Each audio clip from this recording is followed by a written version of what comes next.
Welcome back. As you can see from our last video, recently my brother got the new Traxxas Bronco for his birthday, and after taking out for a few times, he was saying, man, I really wish we had something that was a lot faster that we could race with. Well, lucky for him, I've been already looking into this, into the 1/10 scale RC cars for about the past year. Stuff like the Slash, the Rustler, the Vortex, and a few others, some of which haven't been made anymore. After a little bit more research, we settled on the Arrma Vorteks. I will mention, though, that there are plenty of other breakdown videos of what's in the box, the technical specs on the cars, what the internals have, the motors, the suspension, and all the wonderful stuff inside. There are plenty of other more knowledgeable videos out there on the YouTubes. So if you're more interested in that, I'd suggest looking those up. We'll also mention that we ended up getting the Spectrum smart batteries to go along with the Spectrum receiver and the Spectrum controller that's in the trucks. The handy part with the Spectrum batteries is they will give you feedback to the controller, and it will tell you your battery level on the side. When you get to that last blinking light, you know that you need to bring it back, or you might be walking a bit to pick it up. So if you're running them and they get down to the last light, definitely know you need to bring it in and change your pack out. So here's going to be a few clips of the first couple of times we took them out and remembered to take a video camera with us. We may have forgotten the first time or two because we were just so excited to get these cars and run them, because we hadn't ran any RC cars since we were probably 30 years ago. At our old property, we had nice open woods and a field, and we had a blast with the cheap ones we had at the time. We're just having now even more fun now that we've got some big boy cars to go rip around with. So there's a couple clips of us down at the park down the street, out at the local quarry, at our cousin's house, running up and down the hill. So check them out. Go.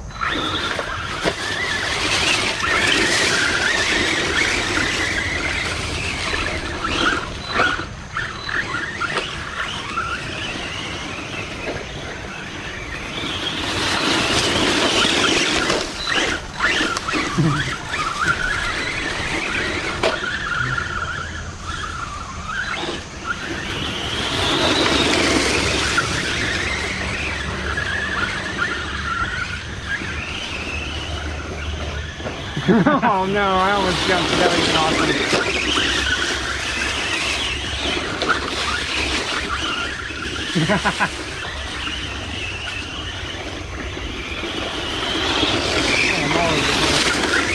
Final lap.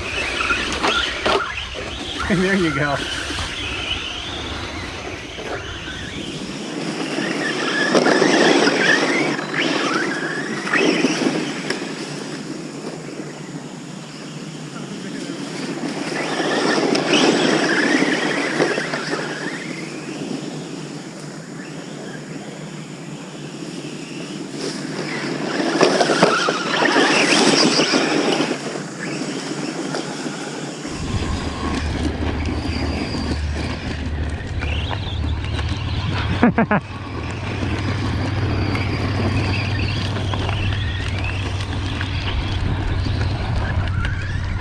Follow me. I got something in my wheel there. There's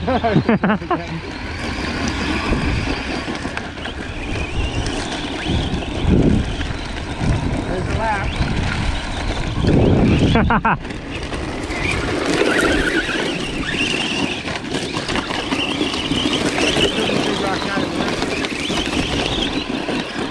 Do we finish when I lap you? Yes, yes.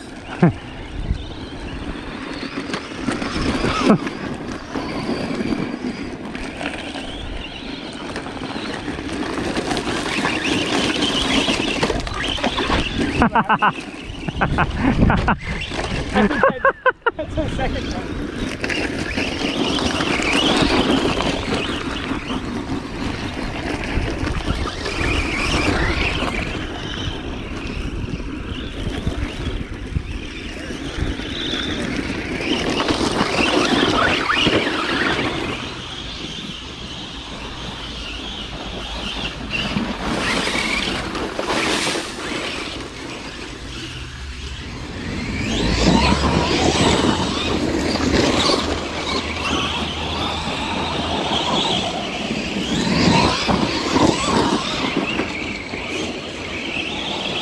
One of the main reasons I decided to go with the Vorteks was a lot of reviews were talking about how well built and durable these things are.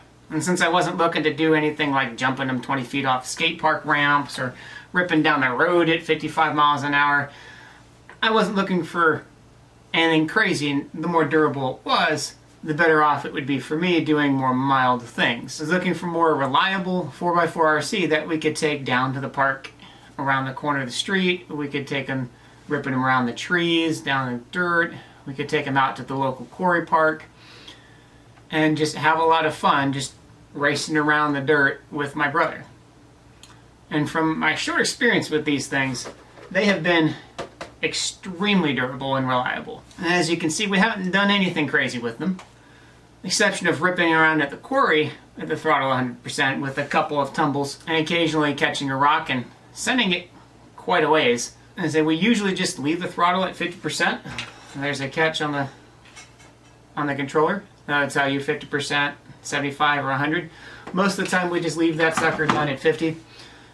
We've run some basic telemetry when we've been running the cars, and even around the woods up and down the hill at our cousin's house, we have barely even hit 18 miles an hour.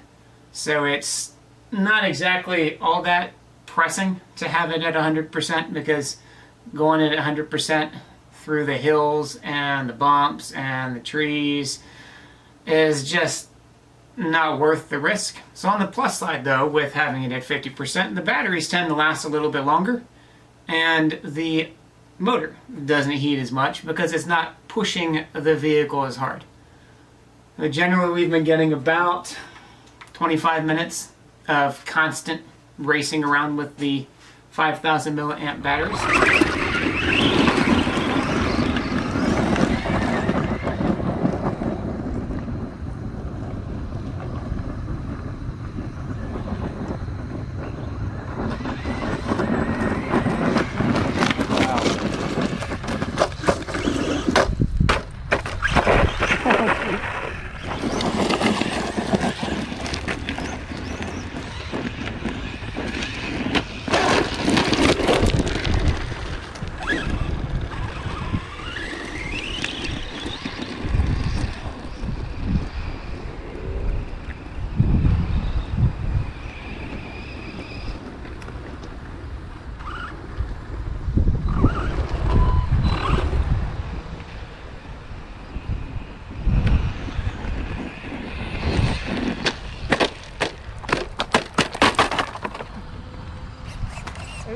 Oh!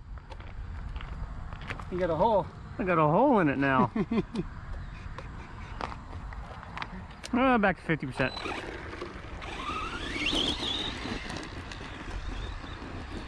I got one dent.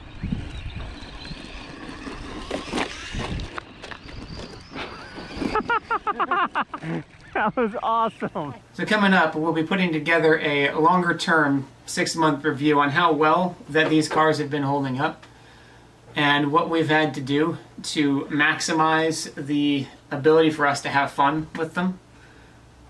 We ran into a few issues with rocks getting jammed and stuff. We ran into issues with there's no good place to hold them, tires, a few other bits and pieces that we'll probably cover more in depth in that video. So stay tuned for more. Thanks for watching.